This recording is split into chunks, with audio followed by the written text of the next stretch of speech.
Saan ka punta? Skate ako!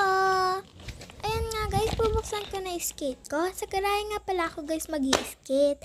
I-click nga lang pala guys yung sapatos ko para magkaroon ako ng skate. Sinasanay ko na nga rin pala guys yung sarili ko na lubak-lubak yung daang pinag-i-skatean ko para hindi naman ako sa tiles lang marunong kundi sa lubak-lubak rin na daan. Di naman sa sobra guys. Pero ayan nga guys, nag-start na ako. High socks nga pala guys gamit ko. Para magamit ko rin naman yan, hindi lang sa tuwing pasukan. Pabalik-balik nga lang rin pala ako guys dyan. Ayan nga pala guys itsura ko habang nag-skate. Hirap pa nga ako nung una guys dyang igulong yung skate ko. Pero ngayon nga guys, kaya ko naman na.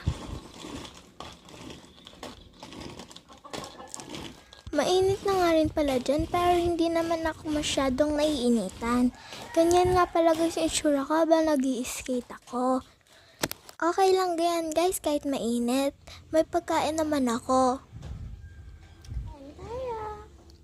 Gawa ko nga pala yan guys na pastillas.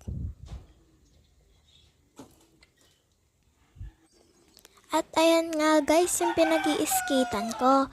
Malawak rin naman yan guys, pero hindi naman sobra.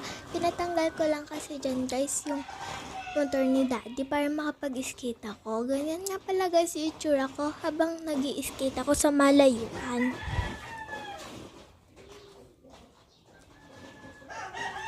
Huwag nyo na lang guys pansinin yung manok tsaka pusang dumaan.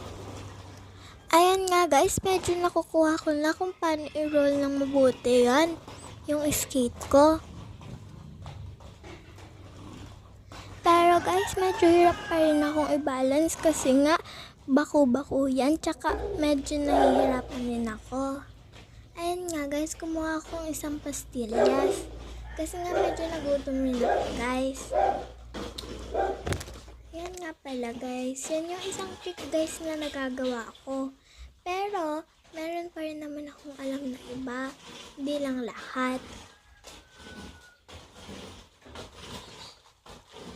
Yan nga guys, sinara ko na nga pala guys yung skate ko. Para kasi mainit na.